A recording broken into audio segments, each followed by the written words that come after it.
tersebut. Satu, ada guru di sini bertindak sebagai pengontrol. Kita hanya mengontrol aja, jangan menjadi kita yang dikontrol murid.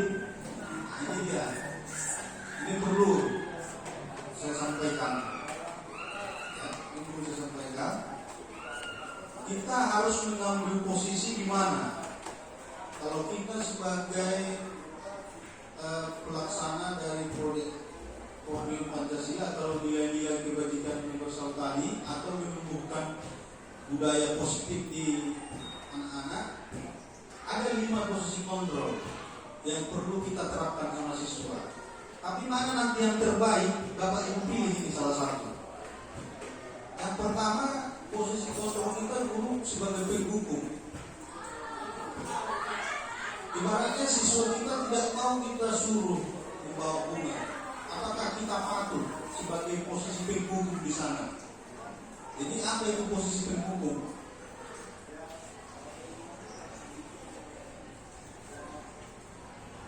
Jadi posisi penghukum itu, ya, seorang penghukum bisa menggunakan hukuman fisik maupun verbal. Orang-orang yang menjalankan posisi penghukum ini senantiasa menyatakan bahwa sekolah memerlukan sistem atau alat yang dapat lebih menekan murid-murid lebih dalam lagi.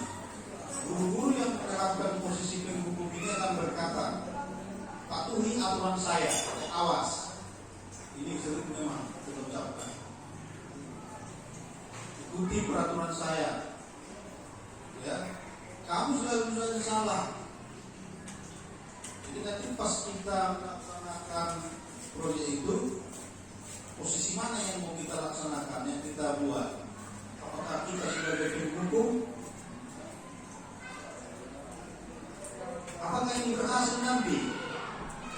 Kalau kita berposisi di sini. Jadi kalau penghukum maksudnya di situ dia melakukan kesalahan, kita langsung membuat suatu tindakan berupa fisik atau psikis atau mental. Posisi yang kedua, Bapak Ibu, posisi yang kedua, membuat merasa bersalah. Ini juga satu strategi bagaimana pembelajaran atau kegiatan di kelas itu bisa berlangsung. Pada posisi merasa bersalah ini, biasanya guru akan bersuara lebih lembut. Nah, di sini lagi beda dengan penghukum tadi.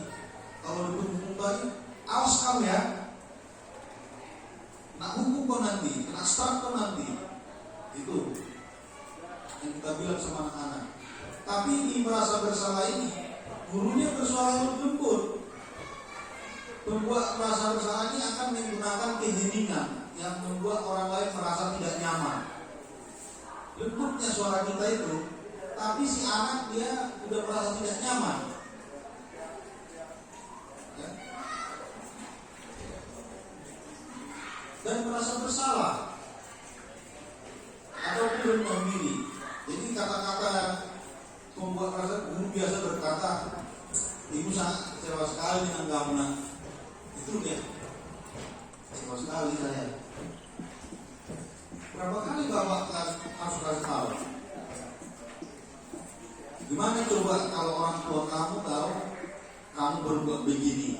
Inilah kalimat-kalimat kalau kita berposisi membuat merasa bersalah anak itu. Selanjutnya ada posisi kita sebagai teman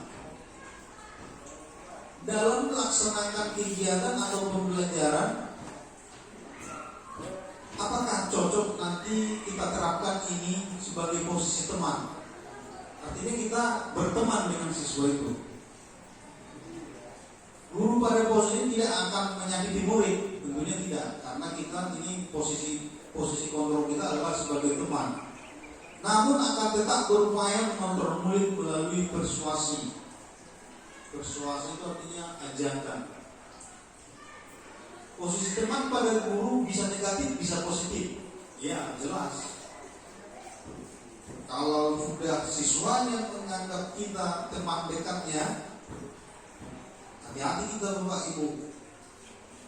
Bisa jadi tadi seperti yang bilang Bu Irma tadi, Bu Irma yang bawa bunga, Bu Irma yang bawa pupuk, ya kan? Pak Suryono yang bawa pakunya, katanya, ya kan? Itu karena udah menganggap dia teman, maka gagallah proyek itu. Nah ini, ya gagallah proyek, gagallah kegiatan itu. Kalau sampai seperti itu kondisinya, itu tadi.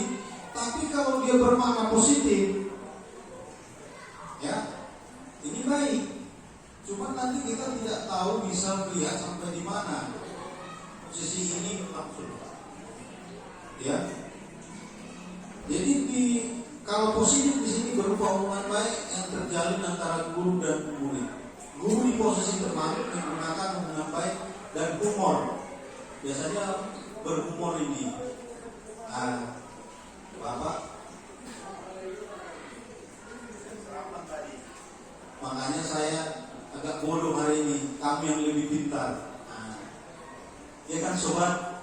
Nah itu kan dia kalimat-kalimat guru. Kalau dia bertindak sebagai teman kepada muridnya. Jadi nanti Bapak Ibu pilih di mana Bapak Ibu posisinya, sehingga proyek atau kegiatan kita itu berhasil. Jadi biasanya kalimat-kalimat ini yang muncul atau yang diucapkan oleh seorang guru yang menempatkan dirinya sebagai teman siswa. Ayo bantulah demi Bapak ya. Ayo ingat tidak bantuan Bapak selama ini samamu. Nah itu dia. Ya sudah kali ini tidak apa-apa. Nanti bantu bereskan. Kamu bawa bunganya nah. Bapak, ya sudah kali ini tidak apa-apa. Nanti Bapak yang bereskan, yang bawa ini bunganya. Itu kalau sebagai posisi kontrol. Jadi ada tadi yang pertama dia tadi sebagai penghubung.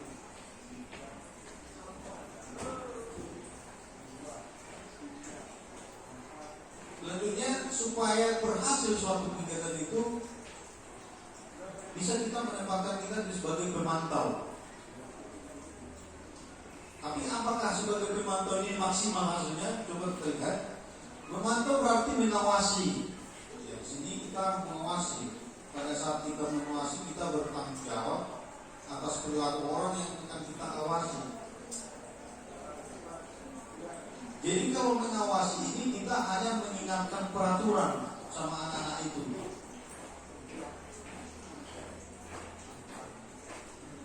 Tapi pada posisi ini akan menggunakan guru bisa di sini menggunakan catatan-catatan. Nah, ini si anak tidak bekerja, kawannya yang bekerja, kita catat. Si anak tidak mau bawa peralatan. Sudah sampai 2 minggu proyek ini dilaksanakan, tak pernah lah ini membawa apa yang saya suruh. Kita catat, dipantau.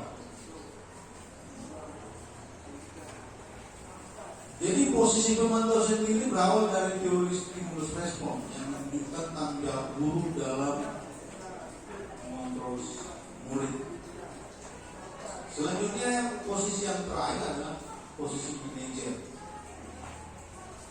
Kita menjadi manajer di kelas tersebut atau di proyek tersebut, di kegiatan tersebut.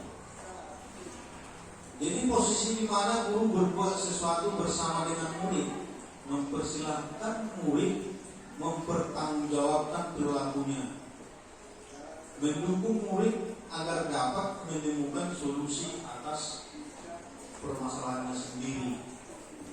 Tadi itu. Seorang manajer telah memiliki keterampilan di posisi maupun di posisi teman maupun pemantau, dan dengan demikian bisa jadi